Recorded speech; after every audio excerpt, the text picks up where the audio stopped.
The opinions you hear on Your Mountain from individual hosts or guests do not necessarily represent those of Your Mountain, our sponsors, or other entities we're affiliated with professionally or otherwise. You've waited long enough. Go listen to the show. There are millions of acres of opportunity out there. They belong to you. Every day, decisions are being made that affect your land, your water, your wildlife. You should know about them. This is Your Mountain. Hey, everybody, and welcome to a collaboration of the Your Mountain podcast and Hunt Talk Radio. Randy Newberg is joining Nephi Cole and myself here to talk public lands. We don't even know whose podcast this is. That's how bad it's gotten. We don't know. It doesn't matter at this point. Right? Everybody's so confused by everything. Like, no one even knows. If we're this gets... sitting... we're sitting here at almost 10 o'clock at night on June 24th to timestamp this thing, so you know what's happening. And we're recording it now, and we're collaborating right now because within the last hour, we got our hands on what appears to be Senator Lee's draft text that he's been hinting about for the past couple of days. If you saw what he said on Twitter. He said there was going to be some new language forthcoming. Yeah, and then the Parliamentarian rained on his parade. Yeah. And so then new language had to come. I mean, there's so many questions with this. I was doing a podcast, actually. What is today? Tuesday. Yesterday, I did a podcast with Christy Titus. And one of the things I said on that podcast was, we actually don't know what this is going to look like in 24 hours. And there you go. But now we do. Randy, you have been you've been everywhere. I've seen you everywhere. You've been in DC, you've been on the radio, you've been on your own social media. You have just been out there everywhere talking about this.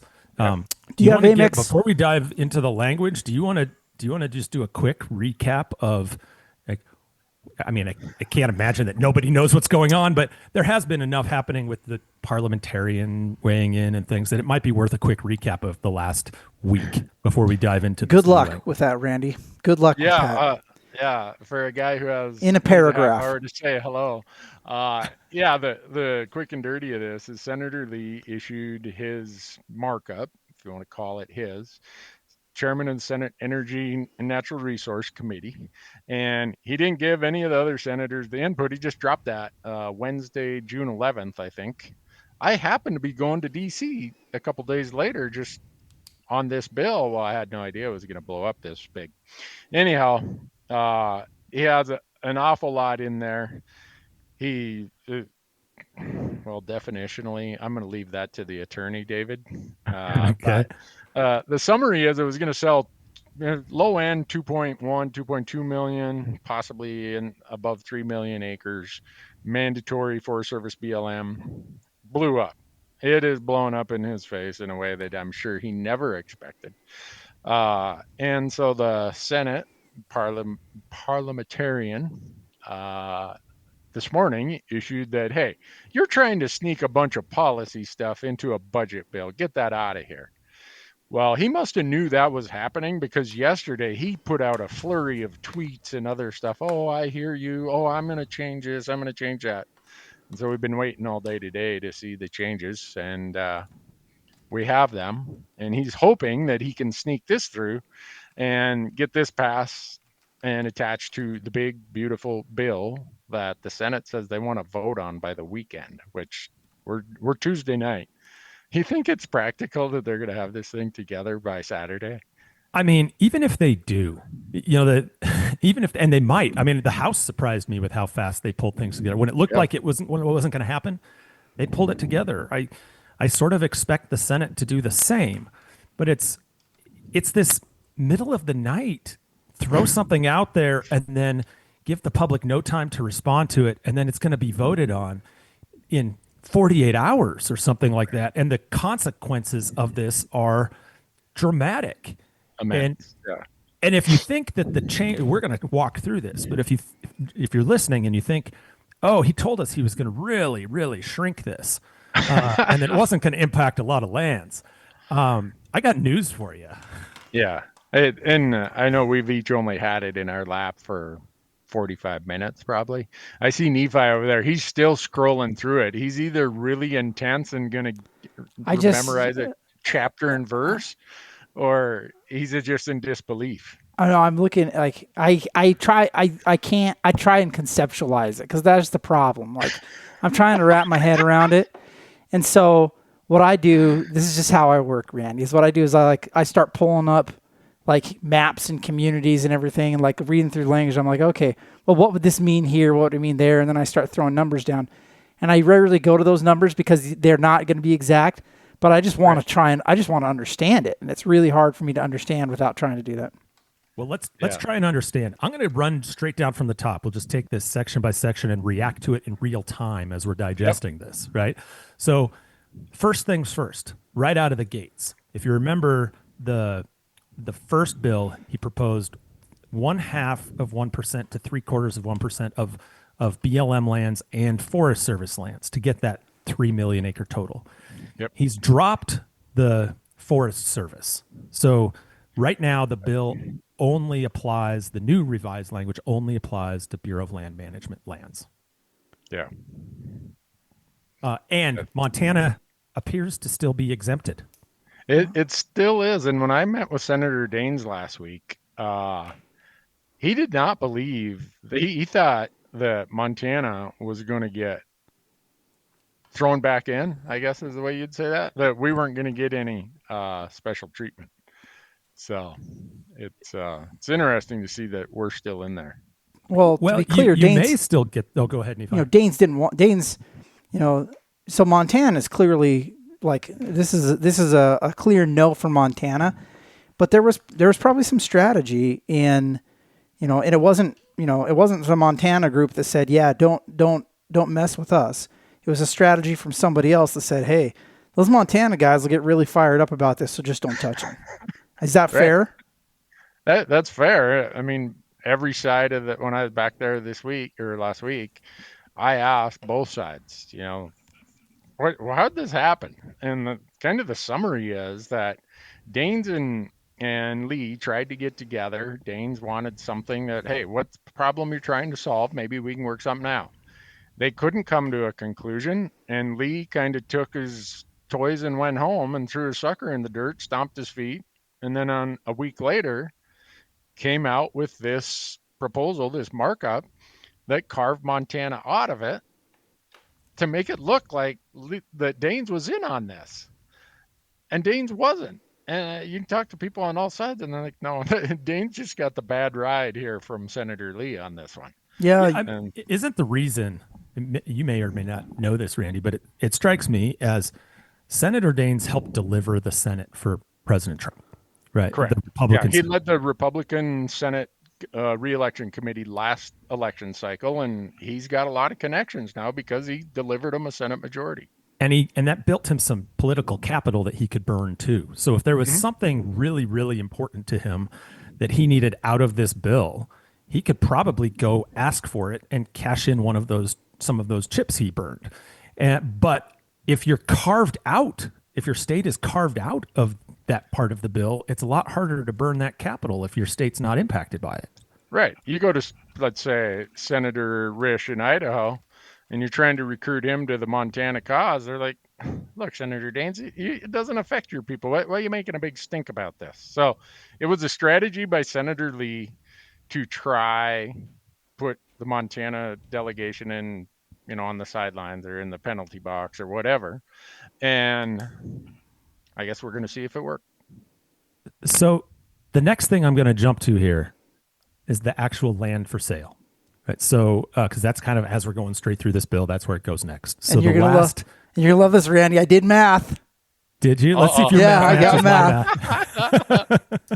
So in the original bill, it called for not less than 0.5% and not more than 0.75% of Bureau of Land Management to be disposed of. Like it had to be selected for disposal. Right. So, of the entire estate nationwide, that was the menu of acres, or it's not the menu. That was how you calculated the number of acres that had to be disposed, and then the menu of acres for disposal were in these 11 states in the West, subject to some exemptions that we'll go through in a second. So now that's changed to, instead of 0.5% to not more than 0.75%, he's changed it to 0.25% to not more than 0.5%. Boy, that sounds like a small number, doesn't it? Till you apply that against how much BLM land is out there, and the fact that his previous calculation he says, okay, I'm going to get rid of Forest Service. Well, most of the wilderness areas that were previously exempted, most of the wild and scenics, a lot of the stuff was previously exempted under the old language. So getting rid of the Forest Service is not like getting rid of half of the acreage that this number gets applied to. So in my quick back of the napkin math, it's going to be plus or minus 1 million to about 1.4 million eligible. Yeah, that's I come up with about 1.25 million at the high end as well. Yeah. So and we're doing this in real time, so don't quote our math. And I'm relying on our accountant here, Randy. So yours is the better math. But Nephi, we haven't given you a chance. Yeah, what's his number? No, that sounds good. What I was looking at, that we got a question coming up later, Dave. So my math I will present when we talk about where this can be applied. Oh, okay. So we're looking at still a 7-figure number of BLM land. So it's still in the millions of acres, like over 1 million acres that would be mandated to be sold, right, at the high end. So that's an important piece to know. This didn't shrink down to some tiny isolated parcels. We're still talking about an area bigger than Yosemite National Park. We're still talking an area bigger than some of our smaller states. We're still talking about a lot of land. Yeah. The next thing that I'd go to is, so the nomination process, the selection process stays the same. Yep. Within 60 days and every 60 days after that, the Secretary of Interior has to be nominating and offering these parcels for sale. So a lot of these things stay the same, but here's a change. I know you've talked about this, Randy, and we've talked about it as well. They talk about associated community needs, I think, something like that in the first bill. And that was a really squishy term. Right. That the language has been amended now. So it says what the requirement for nomination they have to show the extent to which the development would address local housing needs, including housing supply and affordability. I'd note this is still the only place where affordability is used, but it's not a mandate. It's just, you just have to show us if it would or wouldn't potentially address it. And no one, if it doesn't address it, it's not like there's a process for rejecting and declining it. You just got to say, well, it may or may not. Yeah, you just have to make that statement, right? So that's the same, and then except they changed this language to say, instead of associated needs, they say local housing needs or any infrastructure and amenities to support needs associated with housing. Yeah. So you want to break that down a little bit?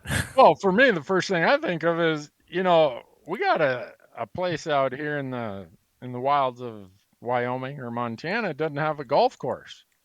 Yeah. What kind of amenity? You can't sell these as amenities homes without a golf course. Well, I don't think you should build neighborhoods without a golf course, frankly, Randy. Yeah. Well, I mean, it's like, really, amenities? Who wants to live in that neighborhood?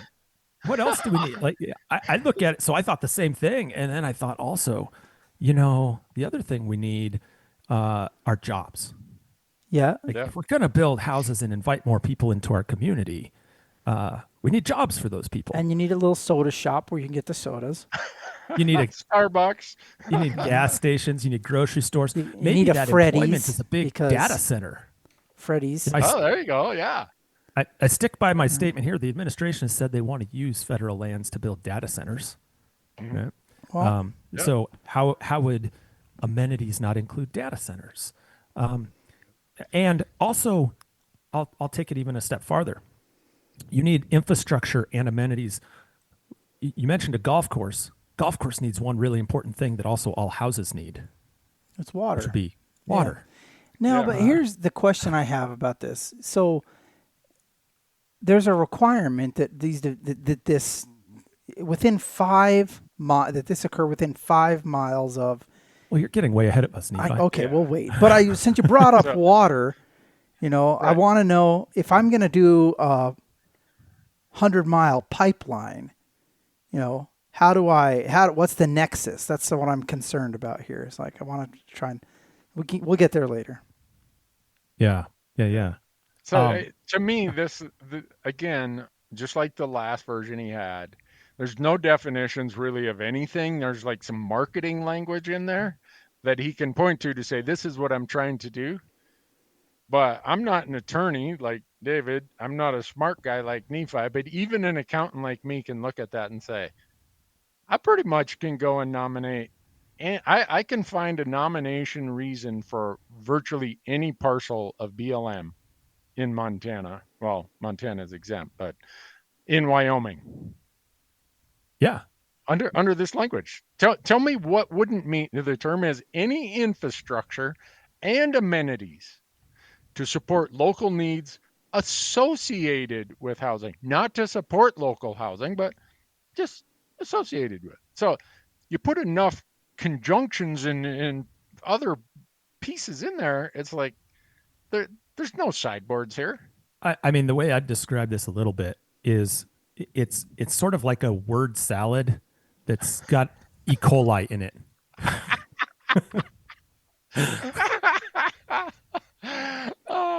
Well, I can't wait till we get to the one Nephi jumped to, because between what you just said and what Nephi jumped to, I see he's also exempting any lands with grazing leases.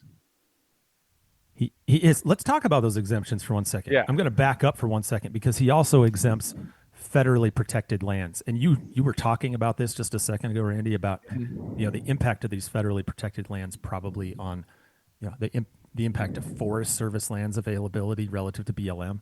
I just want to walk through those really quickly. So national monuments, there are some BLM national monuments, right? There are monuments that are BLM land.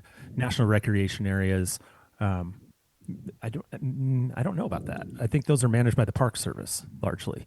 But components of the National Wilderness Preservation System, most of that's Forest Service. National Wild and Scenic River System, most of that's on Forest Service. Not all of it, but most. National conservation areas, they can be both. Wildlife refuges, not BLM. National Fish Hatchery System, I don't think those are Fish and Wildlife Service typically. National Park, that's not BLM. National Preserve, in Alaska, maybe those are, but I think those are Park Service mostly. Anyway, you just go through this list, and most of them are not BLM. Most of these exemptions wouldn't apply to BLM. Right. So the majority of our BLM is still fair game. That's right. And there's some new language getting to your other point of what's excluded that I really wanted to talk about. So I'm going to jump ahead. Now I feel like we're just going to bounce around and just take it a little. So let's jump ahead because what's exempted. You mentioned an existing grazing permit or lease, and then also a valid existing right. I want to talk about this part here because this language is important. That is incompatible with the development of housing or any infrastructure or amenities to support local needs associated with housing. I want to talk about that one for a second too. And then not located in an eligible state. So saying again, it's just those 11 states. And then Nephi's not located within 5 miles of the border. Must be located center. Within. So, right? Yeah, it has to be within 5 miles of the border population center. Right. With no definition provided for what a population center is. Right. So yeah, and I mean, I drive by population centers out in the middle of nowhere all the time. There's 4 junk cars, 2 Winnebagos broke down, and group of folks living there. Yeah, I think that the challenge on a lot of this has been from the beginning, understanding 2 things. Number one, understanding the intent. So that's something that's been, that's pretty tough for people, because I don't think that, we've heard of, affordable housing. That's what's been said is, well, what does that mean? What do you mean by affordable? Do you mean, is affordable, is that a $500,000 house because everybody else's house costs $1 million? Or is that high density housing? And, what does that mean? So I don't think, it's not very well defined. And then trying to understand how you get there with this is really challenging. So here's what I did.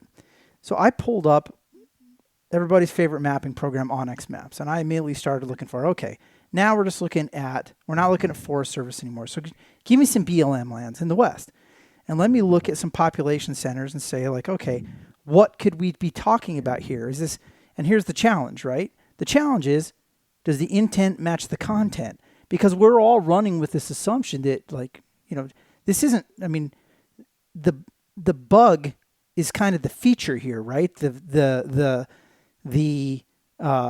inability to really understand what we're talking about, the inability to map it because it's not very well defined. Well, maybe on purpose, but that's the big challenge. So I'm just making assumptions, and this may or may not be right. But what is right is the math. So if you look at this, let's take a community. So let's say it's 1 million acres, right? How can you get 1 million acres? Can you make it? And Dave, you had a question of, like, I don't know if we could make it. No, I think you can make it. And here's why I think you can make it. This Las Vegas, and this is just Las Vegas, the city of Las Vegas, the municipality, is 141 square miles. So let's take a smaller one because I didn't want to go backwards, but that just gives you an idea how big Las Vegas is. And that's just Las Vegas. It's not all the surrounding communities. But let's just take a small town. Let's say we have a town that's 5 miles. It's just a little circle. It's 5 miles. So if we do our math on that, 5 miles, and we just do, the math on that, we get, that's 80 square miles. That's how big that town is. Well, if you take 5 miles outside of that, so now just increase that radius. So now that radius is 10 miles, right? Because you go all the way around it, 5 miles is eligible. Now the eligible area you have is 314 square miles, right? Because the circles, that it's just the way that math squared. Yep. So yeah, so you're saying the bigger the it's roughly bigger the area of bigger the radius. Yep. The radius is going to be bigger the more land it's going to be. But that little town that we picked, that little town, our 5 mile town, we get 150,000 acres of eligible lands around it. So you got around every one of those small towns 150,000 eligible acres. Well, do we have any towns like that? Well, so I looked at a map. Sure you do. Beaver, Utah, St. George, Hurricane, Moab, Provo, Utah, where you have, West Mountain outside of Provo. So there are a bunch of areas like where you look at this, you look 5 miles within municipalities.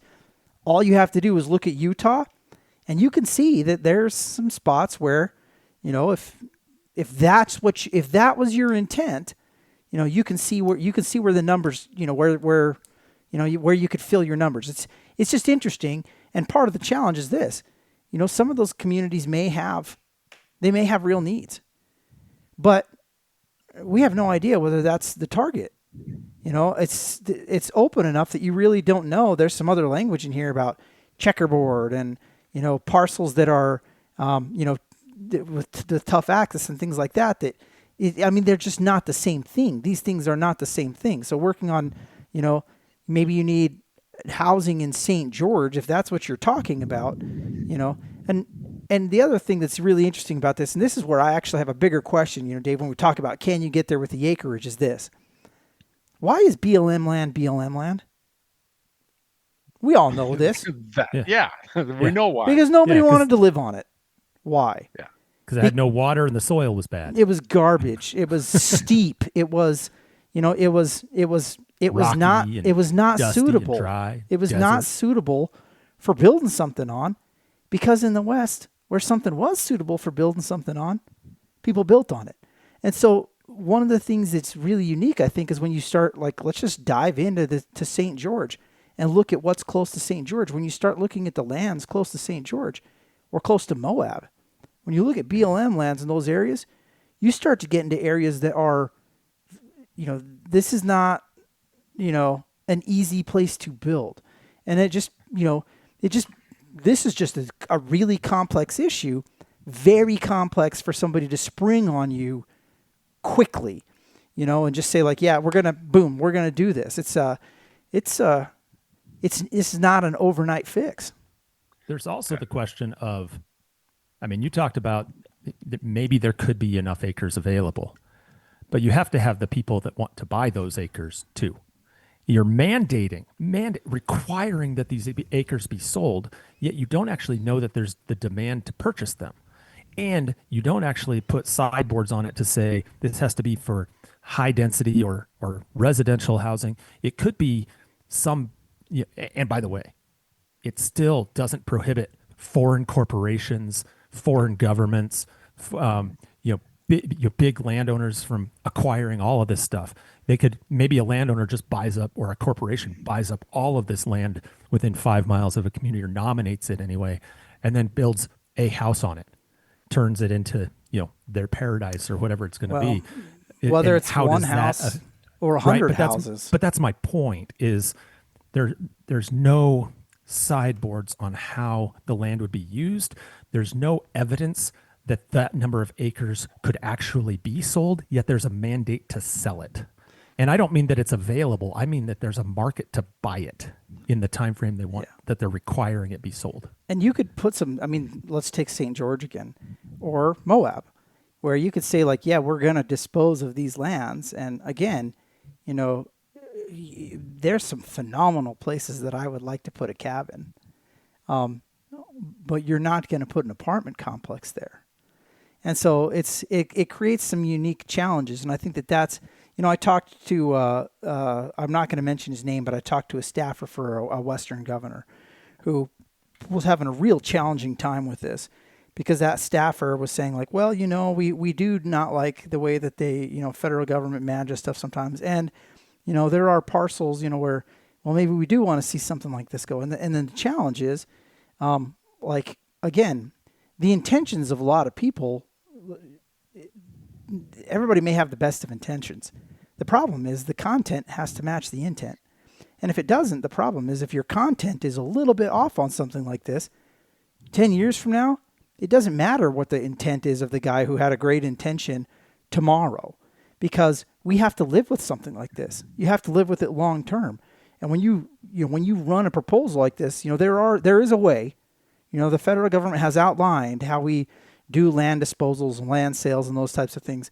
There's a way to do it. And when you stray from that quickly like this, you do, it's uncharted waters. Absolutely. It doesn't follow any paths that we currently have for how we've worked out methodologies for whether it's land exchanges or disposals of any of our federal lands. This is completely new. None of it's been, a lot of times things get vetted in court, and the courts do a job of kind of telling us what the definitions really meant or what the intent was. None of that's here. As you were talking about this 5 mile radius, Nephi, I'm like, okay, you get out 4 miles out and you start a new community, and in 3 years, now you can go another 5 miles. And pretty soon this radius is not 5 miles, because each time you can leapfrog another 5 miles from what is defined as a population center. I look at Highway 50 going across Nevada. Okay, you got Fernley, you got Fallon, you got Austin, you got Eureka, you got all these little places. Are those considered population centers? I drive from Casper to Riverton, Wyoming. Is every one of those little places a population center? Yes, yeah, of course they are, Randy. Well, don't you?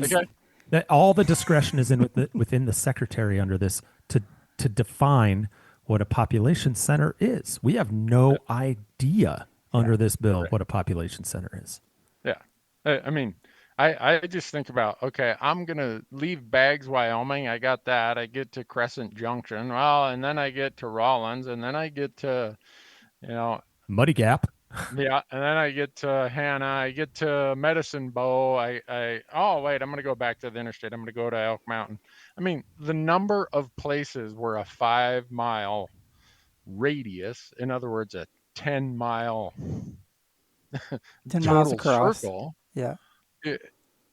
is huge. And let's talk about a couple other things here too, because I don't want to miss. There was a piece in here I also wanted.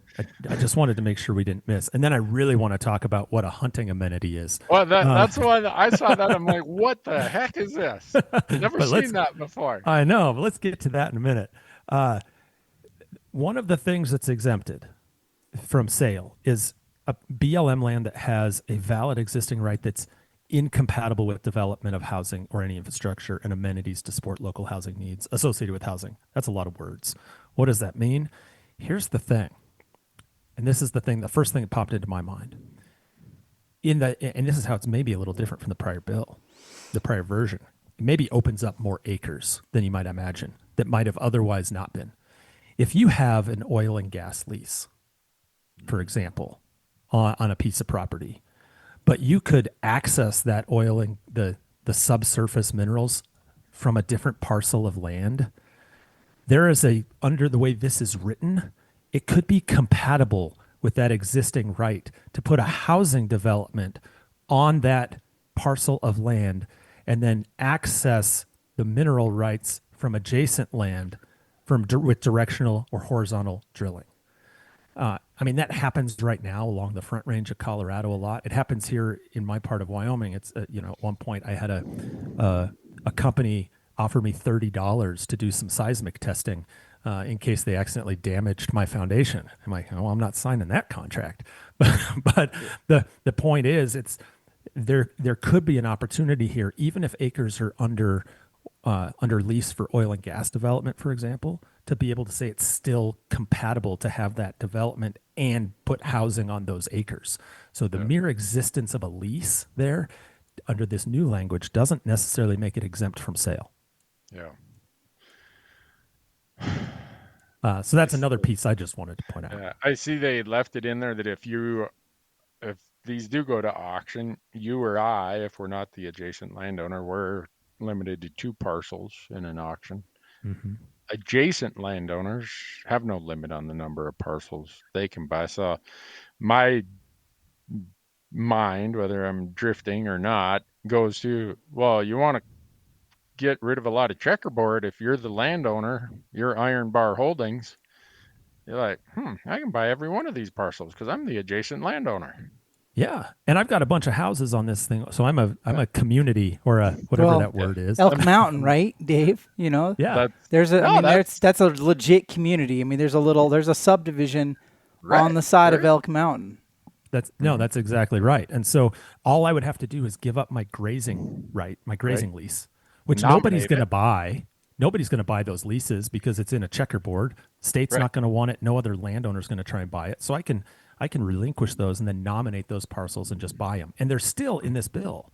This is kind of a head scratcher in some ways because you're required in this bill to only sell lands within 5 miles of whatever, I keep forgetting the term, but whatever this community is. Yeah. Population center. Population center. Thank you. But he still left this language in here that prioritizes parcels that are nominated to reduce checkerboard land patterns or are isolated tracts that are inefficient to manage. And I'm having trouble reconciling the isolated tracts that are inefficient to manage with being within 5 miles of a population center. Yeah. In my mind. I think this is actually what I think. I think that someplace there's a fevered Senate staffer, who's been reading all the negative comments and then trying to craft language in order to basically just maybe if I can chop this out, then I will get beaten. Then sportsmen for whatever from this state will hammer us less. Well, maybe if I do this, I'll get less hammered here. And so, I mean, it really does feel to me like it's an attempt. These are attempts on the fly to find something that works. I think that that's what this is. And so that's why you see, I think, the my opinion, the discombobulated nature of we're like, well, where did this come from? How does that fit? Well, I think that there are different problems in different states. And that's what I'll say. You have senators from different states. And when you look at what they've got to do to get this passed. Well, what you got to do is you've got to convince, Montana's already a no. It sounds like Idaho's a no, unless something changes significantly, and I don't see it changing. But you look at Idaho and try and, again, look at your BLM lands there and try and figure out, what they're trying to do there. You may be looking at a state like Wyoming and saying, well, what can I deliver them? Well, Wyoming's issues are going to be different than Utah's. I really think that Lee's issues probably are when you look at it. I think if you look at those southern Utah communities where it's heavily federal lands and primarily BLM, like they've probably, you're looking at the birthplace of the Sagebrush Rebellion, everybody. You want to understand where it comes from. Like, that's where it comes from. It comes from people in little roads in southern Utah. And so if you don't think that is the seed that drives Lee when he stays awake at night, no, it's got to have something to do with that. And so, but that's not what moves the needle in Wyoming. So what moves the needle in Wyoming? Well, what moves the needle in Wyoming is something like, just tell a quick story. Dave, you ready for a story? If it's quick. We'll make it quick. I used to work for a guy named Matt Mead, and so did you. And we're working on the water strategy for the state of Wyoming. One of the things that we're looking at was a dam called Fontenelle Dam, which is the highest dam on the Colorado River. And so that dam, highest is in farthest north. It is the tallest dam. No, it is the top of the chain. And so if you're looking at, the first one to start slowing down the waters on that river, that's the one. And so below that dam, there's a whole bunch of land that could gravity feed water. Well, what's the problem with it? It's checkerboard. So what you had is they actually never completed the outworks on that dam because you had to figure out where you were going to push that water. And so in Wyoming, we had talked about this in the governor's office. Like, okay, are there areas where you could consolidate by trading some state lands for some BLM lands or something to get, a big enough piece of land where you could grow something or build something. And so that's what drives the policymakers in, Mark Gordon's office is something like that on the checkerboard. Now, what's the problem? The problem is that may be the intent of that guy. But the intent of the landowner on Elk Mountain, it's not that.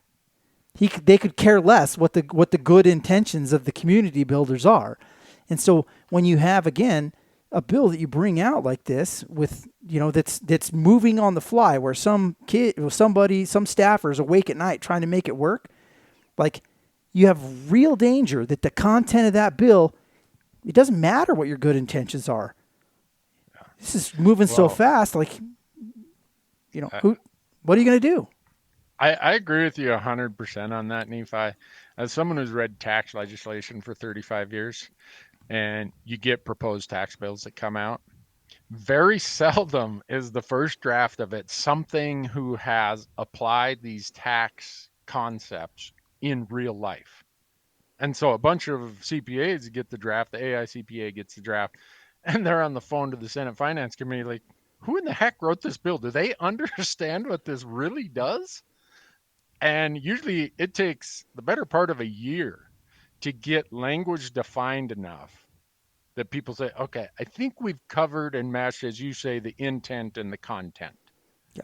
This has been done by so probably, again, someone who's maybe never been out in the West, doesn't understand this, wouldn't know if they looked at a map the difference between Forest Service and BLM, wouldn't know Wyoming on a map from Washington, but they're tasked with being the bill writer for this. Yeah. And they're doing exactly what you said. They're picking every comment, looking at what the parliamentarian said, and all right, how do we try to address this? Yep. We make Montana happy by keeping them out. And we end up with something that's it's equally as confusing as the first version, if not more. Which is a perfect example of why this is not the appropriate mechanism for having this conversation about the future of our public lands. Racing against a deadline because you have to meet some arbitrary like racing against the clock to meet an arbitrary deadline sent by Senate leadership, House leadership, and the president to get this reconciliation package passed. Like that arbitrary deadline means that we're moving a bunch of stuff that the public hasn't had a chance to review or weigh in on at all, and that we're effectively still in draft form of. And we're going to potentially pass a bill with consequences that mandate the sale of over 1 million acres of Bureau of Land Management lands. And it's effectively a draft. Like it's a draft bill that could become law if Senator Lee has his way. And I mean, I'm just highlighting that it's problematic. It's the wrong mechanism. It's the wrong mechanism. I mean, I completely disagree with the premise of the bill, but it's for sure the wrong mechanism, even if you want to have a discussion about the premise. There's no regular order. There's no committee hearing and markup and, bringing, a hearing with panelists of experts to talk about the bill and all that stuff. There's none of that. None of that. Yeah. So can I get to the other one that caught my eye right away? It's the same one that caught mine, right? Yeah.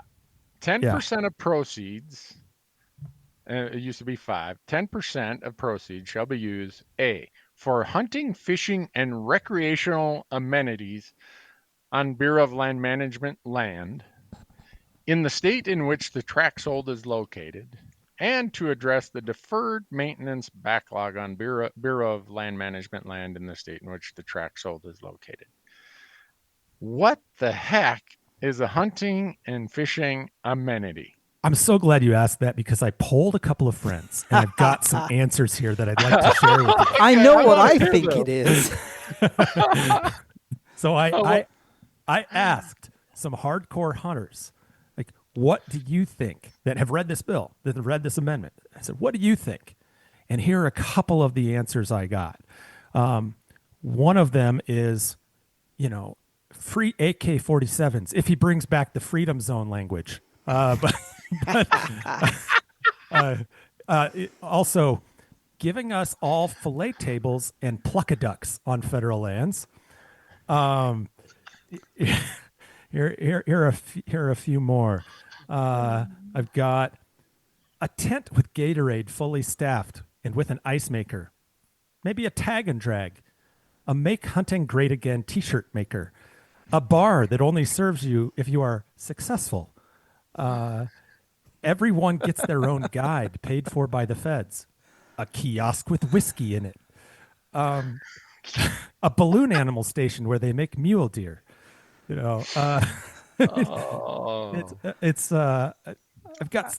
I think all those things are going to be eligible in the grant program. Every one of them. Yeah, I had one that was like a decoy locker or a game cart, hey man, station.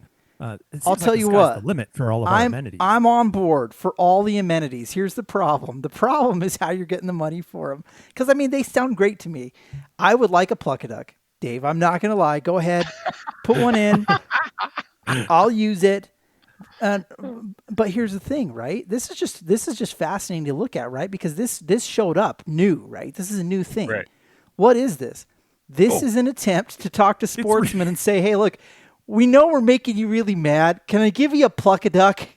It's the most. Is there a way that we could trade, the most patronizing provision in a bill I've ever seen. Well, he comes out with this tweet over the weekend saying, "Hunter Nation, I hear you." Yeah, and I think he might have been talking about not hunters completely, but maybe a group Hunter Nation. That group Hunter Nation. Yeah, but he was saying, he had a separate one where he said, we're going to put hunters and anglers and recreationists first. We're going to protect those interests. And apparently protecting those interests is like putting in a pluck-a-duck or whatever this amenity. I would just like a nicer garbage bag for my rain gear. If that's an amenity station that we could have out there. Well, like brand name Hefty instead of the Sam's Club stuff. I would take that in a heartbeat. There's a long stairway up where we hunt, in amenities. So there you go. Like we could Maybe that's it, Nephi. We got to get some stairways or some ramps going up I'm there. getting old. Like I'd like to a people ride mover? now. Yeah. Yeah. That works for me. Escalators to your favorite spot? So here's the sky's the limit. But here's a comment that's worth having, and then this is worth discussing. And so one of the challenges that you face in here is, again, let's just assume everybody has great intentions. Now the problem is it's really not very well defined. And when you look at, I had this discussion with Christy, and we were talking about where, there's this assumption now that you've taken Forest Service off, and so now it's no longer, these aren't, I don't know if you'd still call these garden variety public lands or not, but yeah, that was a Mike Lee tweet, by the way, saying I'm not going to sell your wilderness areas or national parks or your monuments, just garden variety public land. But the reality is that when you live in these small communities, most of the places that people hunt, they're actually not wilderness areas. We plan, we might get lucky and plan a hunt like that every once in a while. And some of us have the means to be able to go to those places. And some people are just really hardcore backcountry guys, and that's where they want to go. But front country is extremely important. When you talk about public lands that are close to your house, that's really important. And it's really important that people have access to opportunities for recreation there. And I think that's, I don't know whether that's lost in the thinking here or not, but I think it is worth bringing up that one of the great things about public lands is that they are multi-use lands. They can be used for all sorts of stuff. They can be used for hunting. They can be used for grazing. They can be used for mineral extraction. They can be used for all these things. And there's a place for everybody.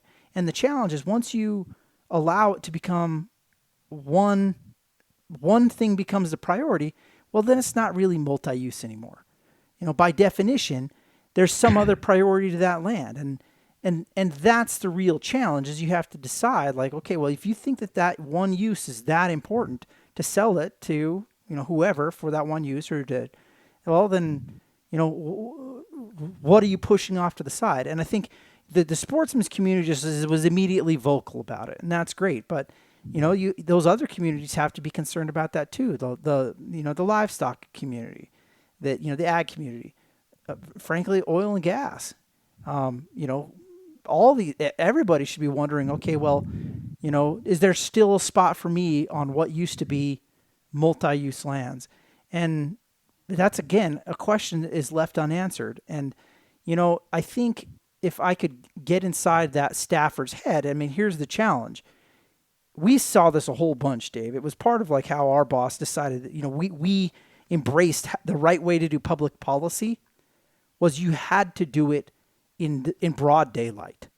You had to have when you guys were in Governor Meade's office. You had to. We from the very beginning, the idea was look, we might have some great ideas that we're gonna implement a couple years from now, but we're gonna start right now, just talking about the ideas and bringing in everybody and having discussions and having and creating an iterative plan, so that when we actually get where we're going, we have something that's specific, measurable, attainable.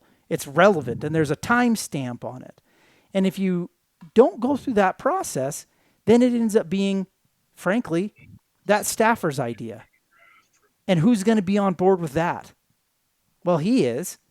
It's really hard to get the general public on board with an idea if it's an idea that you cooked up in your office in the middle of the night, because people don't want to sign on to your idea when they don't understand it and they don't understand your intent and they aren't sure on the content. People want to sign up for their idea. So if you want people to get on board with something, you have to open the room and you have to put the issues on the table and have a broad discussion about them to find the solution.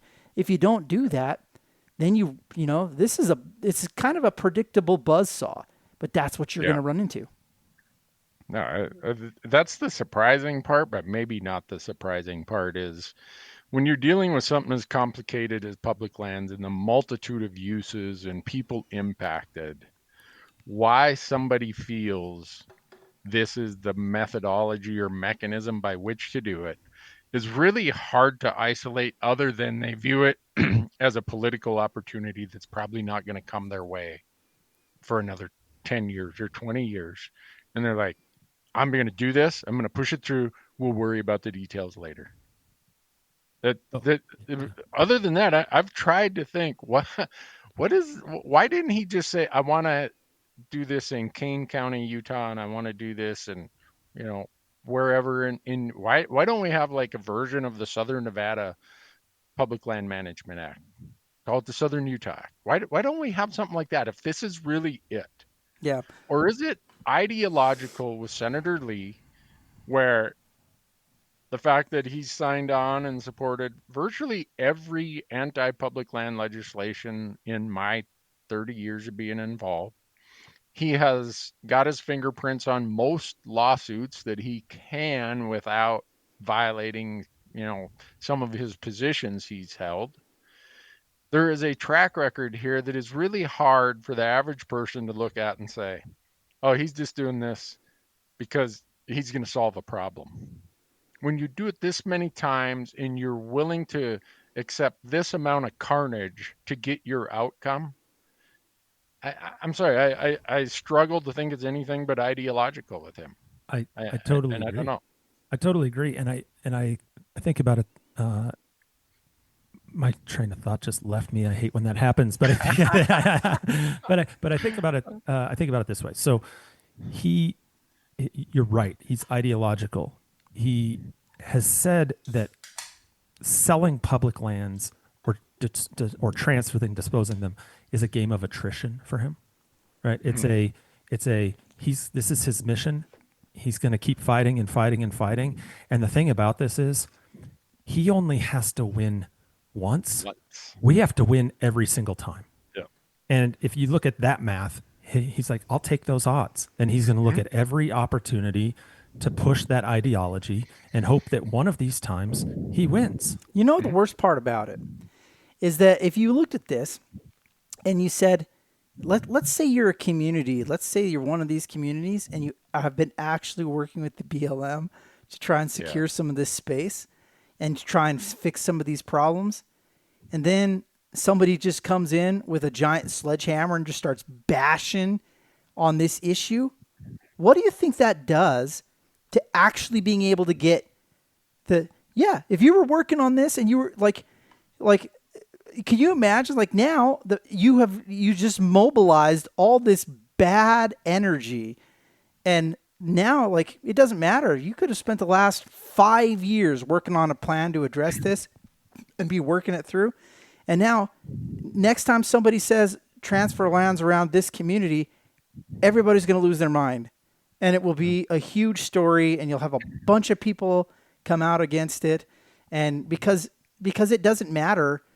It doesn't matter if your idea was a good one, if you were doing things the right way. The problem is you create all this negative energy, and it's impossible to get people to see it as anything other than worst possible outcome. Didn't we just see this already? Didn't we just defeat this? I mean, and it isn't the same thing, but people treat it the same thing. Yeah. I mean, I don't know too many people who would be upset if Senator Lee said, hey, you know what? St. George needs a new water treatment system and they're out of land. Let's sell 20 acres of BLM land and make sure they have a new water treatment system. I don't know anybody who would be against that. So when he makes these claims that people are against the sale of even 1 acre, no. Pretty much all of us have been in this long enough that we've worked to try to solve some of these problems. That's how we came up with the FLTFA list, right? The list under the Federal Land Transfer Facilitation Act. We've been through this. We've done it. And so the claim that this is a bunch of, he's had all kinds of terms that he's been using the last day or two, of people who will not allow 1 acre to be sold. That's patently false. That is completely false. I've always been open to the idea of solving these problems. He's the one who's never been willing to solve a problem. He needs his ideological dream to come true. Yeah, and that's how it comes across to me anyhow. Oh, no, I think you're right. And I had a couple of points I was going to make, it building off of that, because you mentioned FLTFA. Well, I can never articulate it, but that acronym. Yeah. But there's also FLTMA, Federal Land Policy Management Act. Right? I keep coming back to this point that there's a process that exists in federal law that's been there for almost 50 years to figure out how you nominate and dispose of parcels of BLM land to build things like affordable housing or water treatment plants or community needs. And if that process isn't working, maybe the thing to do is to pull a bunch of people together to talk about how do we improve that to make it work for communities and for hunters, anglers, outdoor recreationists, rather than creating new law. Why don't we just work on the existing law we have rather than creating new law out of whole cloth on an accelerated timeline? And then the follow-up piece of that is I really wanted to come back to this piece in the bill in his proposal of, because you mentioned it, Randy, this upping from 5% to 10% of the gross proceeds to go back to these, recreational amenities and also to deferred maintenance at BLM. Deferred maintenance is going to burn all of it. I'll have none of that. Get rid of that deferred maintenance piece. But nothing but amenities. No, but yeah, we want just amenities. But here's the thing. Like, remember, under existing law, if we were to sell, it's like he was trying to throw this bone to hunters and anglers and say, I got you. I hear you. I got you. And under existing law, like 95% of that money goes to, back into the land and, conservation. And here he's saying, I'll up it from 5 to 10%. Well, I mean, I'm no mathematician, but I feel like we're still operating in an 85% deficit under this proposal. And how's that throwing a bone to hunters and anglers? Not for amenities, Dave. I don't know that we were getting amenities before. So, oh man, hunting amenities in every pot. That's going to be if I ever run for office, it's going to be my slogan: amenities for everybody. That'd be a great T-shirt, Randy. Like that. I mean, we go through all this, right, and we can pick apart these details, and I think pretty much everyone who's listened to this is going to look at it and probably have the same feeling we are of, same steaming pile of just maybe with different wrapper around it. But I guess the question to me, and I'm not smart enough to know this, is this language that seems even more vague and convoluted going to make it through the Parliamentarian? I think that's a great question. I was going to ask the same thing. I don't know how it's different. I've reached out to 3 tonight, and now we're even later in the evening, but I've sent that text to about half a dozen people that know the Hill and the process better than I do. And every single one of them responded back with I don't know how it does. I don't know how it survives parliamentarians' review on this, because you don't know how much money it's going to raise, and it's not meant to be a revenue raiser. It's a policy to sell lands to build housing and amenities and infrastructure. It's not intended to raise revenue or decrease expenditures, right? So I have that same question, Randy. Again, I'm not smart enough to know that. Somebody will come up with that answer. I wish he'd stop. I wish he'd stop. I just stop. This is, well, the other thing that's funny about this is I would see he's really pushing really hard, right? And we talked about this, 8 months ago, some stuff that's going on in Utah, and they're trying to, they'd like some solutions to some of the problems and some of the beef that they have. But this isn't a great, I have trouble figuring out, the more that you ride this horse, how does this grow your political capital? You only have, you can do the rodeo and you can run them around the ring once or twice, and you might get some people on board with watching and helping you out. But man, if you carry the game too long, pretty soon, you don't have friends when you actually, let's say you decide to run a bill to fix it. Seems like you're really pushing things here. Yeah. I don't know that he's doing his constituents any favors. Because if his constituents do finally tell him, Senator Lee, this is what we need as a solution, I know I'm not ever going to trust what his motivations are. I'm never going to trust enough that those people, whatever that community problem that they're trying to solve, would just be that. And it's going to make it that much harder for his local constituents, his local communities to overcome this complete mountain of trust that he's just thrown out there. I don't know how else to say it. Yeah, if you don't ask for something reasonable when somebody is like, okay, let's make a deal. And you're, I like the sun. Give me an ocean. Where can we meet you? Give me $1 million. That's like, if you're not seen as actually having like a dialogue, then it's tough. This is a bit of a train wreck, I feel like. And it's, yeah. I want to take it another step, though. Let's just walk through. Parliamentarian says, let's just get this thing through. Somehow, Senator Daines can't get enough votes on the floor of the Senate vote to get it out. And so it goes over to the House. Well, as someone who spent 2 of my 4 days in D.C. last week meeting with House members, and having this really small margin in the House, which is so unusual that we have a margin in the House that's about the equivalent to what the margin is in the Senate. Usually the House is a much bigger margin. And doing vote counts over there. Tomorrow I'm doing a podcast with Senator Simpson from Idaho. Representative Simpson. Oh, yeah, it's Representative Simpson. Yeah, I can't wait for that one. You told me about that, and I'm excited to listen to that one. Yeah, his staff wanted him to be on the podcast. I've already talked to Congressman Zinke's staff and Congressman Zinke himself. I have talked, and we've got letters from Congressman Downing in Montana. And just tonight in Colorado, Representatives Neguse and Hurd published a joint letter. We are not going to stand for this. So you start doing the math that they have over there on the House side. And if these folks stick with what they've said, they do not have the votes to pass this in the House. So why?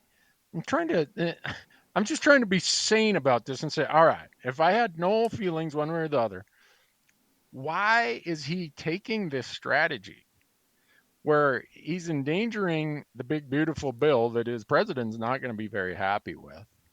He's creating a ton of enemies within his own party in the Senate. And if some miracle, he clears all the hurdles in the Senate with the vote, the parliamentarian, he's still got people in the House, people who sit on very important committees.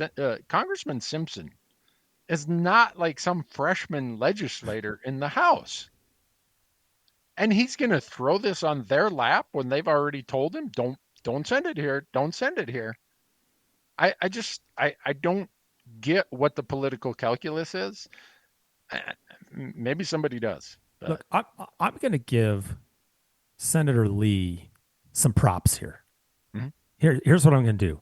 I'm going to give him his flowers for a second, because he's managed to do something that no politician has been able to do in a generation. He has united the far left, the far right, the middle of this country. He's united hunters and anglers. He's united environmentalists, outdoor recreationists, ATV users, backcountry folks. He's united everybody. And is in a way that I think the best way to sum this up is something that Representative Zinke said, or paraphrasing what he said, where he said something to the effect of, public lands aren't red, public lands aren't blue, public lands are red, white, and blue. And Senator Lee just proved that. He's a uniter, man. He's a uniter. A cautionary statement for everybody is this. Yeah. All of us who are hunters, we get it. Like, we're talking about this, and this happened after Zinke put the kibosh on this out of the House. Is everybody high-fived and like, yeah, we did it, right? And then we said, and we issued a cautionary statement then. It says, like, wait and see. This is coming back. A cautionary statement for hunters, that I had some discussions with some colleagues, last few days about this. this is a huge blind spot. And the reason that Lee probably is shocked is because he isn't one of us. Mm-hmm. He's not. He doesn't get it. And nobody who lives east of the Mississippi that isn't a sportsman gets it, period. Right. And a whole bunch of people who live east of the Mississippi that are sportsmen still don't get it. Because the places that they recreate in and the opportunities that they have are different than folks who live in the West. And so people that don't have these opportunities that we have to enjoy these public spaces, like they just don't see these things the same way. And so the cautionary statement I'd have for everybody is, like, you got to remember, like, there has to be some outreach that we continue to do and some inviting of people to come share these things with us, because until people really experience it themselves, they don't have the ownership. And it's a huge mistake if we think that because we all get it and we all understand it, that somebody else does, because Mike Lee doesn't get it. You know, there's a whole bunch of people that don't. So, keep your helmets on and pay attention. This is a forever thing. This isn't we're not going to win it. Like, this battle, it's not going away. Yeah. No, I agree with all that, Nephi. I always tell people, if you want someone to advocate for something, you got to let them touch it, breathe it, smell it, eat it, sleep under the stars.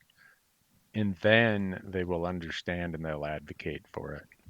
And I know there's some people who completely disagree with that idea. But whenever I travel and I look at the feeds, the comments in my feeds, just in the last week of, well, I'm sorry, Randy, but I'm kind of busy today. You guys want to exclude all of us folks who don't live out there. And they look at it strictly through the hunting context and through, access to tags. And we can get in, that's a whole different, but that's how they see it. And so they're too busy to call their senator in Michigan or their senator in Indiana or wherever. And I think that's where I will never waver from that idea that every American benefits from having some experience on their public lands. And I don't care if it's hiking the Appalachian Trail. I don't care if it's going to some seashore in Maine, going to the Brooks Range of Alaska, or coming to my backyard in Montana. Every American benefits from that. And if we're going to continue to promote the cause of what public land provides for all of us, we got to make sure we stay aware of that. I've got one last thought, and I know we got to wrap this up because we're pushing 11 o'clock at night now, and there's still a few hours of work to be done here. But a couple of quick things. One, that I'm circling all the way back to a comment I think you made, Nephi, about the importance of front country, and a reminder that I know many people. I bet all three of us know many people. I bet a ton of our listeners know many people whose first experience on public land or their first experience hunting on public land was actually within 5 miles of their community. The first deer they ever got, the first antelope they ever got, that might have all been within 5 miles of their community. I know people that are hunters today. There's a woman that told me a story just in the past couple of days that she got her first deer on a parcel of land within a couple of miles of Lander, Wyoming. And it made her a hunter for life, that experience, right? And the same thing applies to angling. Their first fishing experience might have been, on the creek or the river or something that's practically right in town. Because, if you're like me, your dad picks you up after school or grabs you right after school and you go out and fish for a couple hours before dark. You don't have time to go up to the mountains to do that. You just do it at the closest place you can find, right? And so that front country, those spaces within 5 miles of communities actually are incredibly, incredibly important to your point, Randy, of being able to see the stars and having that experience on public land. Some people can't afford to go 50 miles or 100 miles away. They're going to go in their backyard. And so that's one point. And my last point is this fight isn't over, right? Keep the phone lines going. with your senators. Don't forget your representatives. You might have been calling D.C. Don't ignore the state offices and the field offices. Make those phones ring. Those are the people that know their senators, that worked on the campaigns, that have long-standing relationships with the senators. Those are your neighbors. They're the ones you go to church with. They're the ones you have your kids play baseball together with. Call those field offices, those state offices. Call your governor's office. Call your county commissioners. Call your local legislators. Anybody. Call a rancher friend. Call anybody you know that might listen and might be able to have an ear of your elected delegation in D.C. Because this isn't over until the bill is through the Senate and the House and signed by the president. Senator Lee's going to try every avenue to get something back in here. This fight's not over here. Just isn't. No, I agree 100%. I appreciate you guys inviting me. I had nothing better to do at 11 o'clock on a Tuesday night.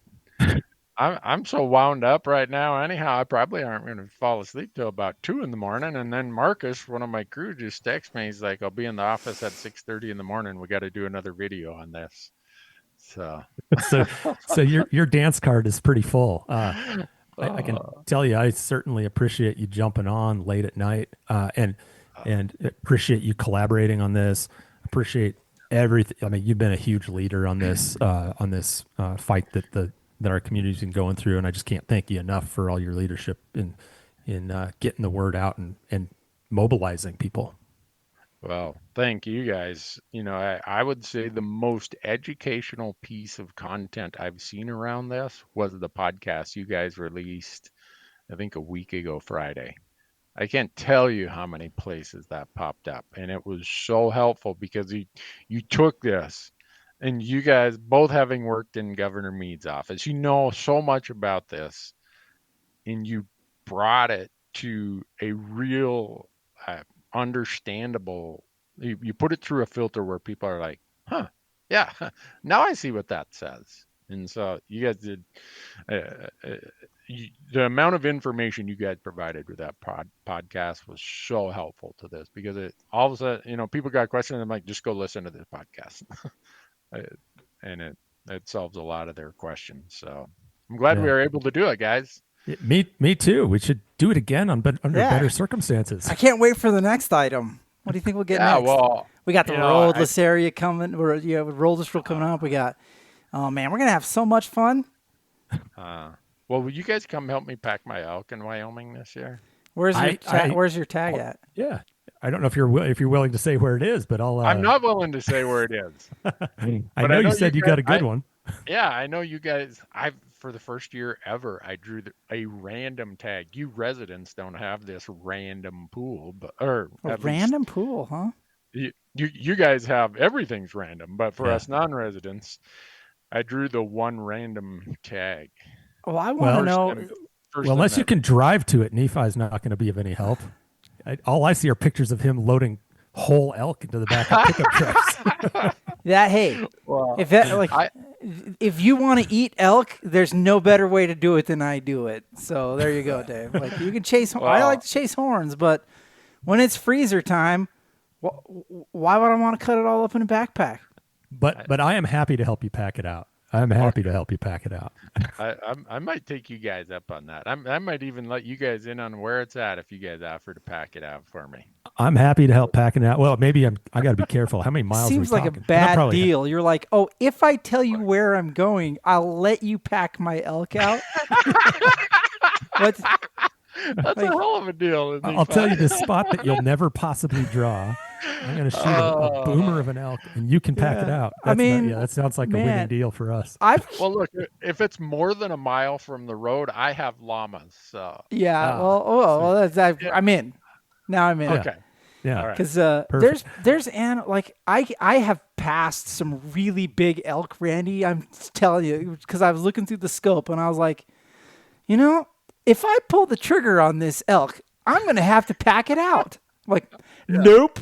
That's funny. I always mine's always regret it later. Like live in the moment, pay the consequences later. No. I've done things from like, oh, I can't believe I did that. Seemed like a good idea at the time, right? Yeah, that's right.